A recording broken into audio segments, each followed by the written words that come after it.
What's up, y'all? It's back cooking with Key. Y'all already know it's cooking with me. Y'all already know I got my fresh washed chicken, and these are my seasonings that I'm using to season my chicken.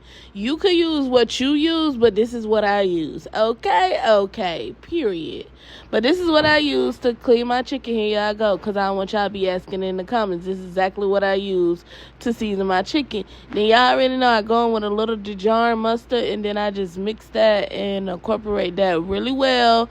And I just really just put that all over my chicken. That's all I use. These are the only ingredients I use when it comes to frying my chicken.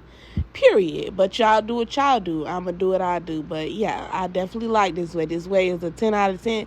Definitely recommend. Highly recommend. Let me put it that way.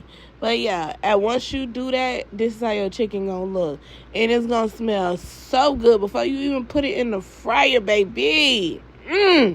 It's gonna smell so good. Y'all see that chicken? Don't play with me. I know. I know y'all, a lot of y'all cook y'all stuff homemade from scratch, but this is boxed macaroni and cheese, baby. I use these two together, and I just put them in some water and some oil. And then y'all see that chicken fried in that new grease? Yes. Every time I fry chicken, I gotta make sure it's in new grease. And then this is just my sausages that I'm gonna put in my rice, my sausages and peppers.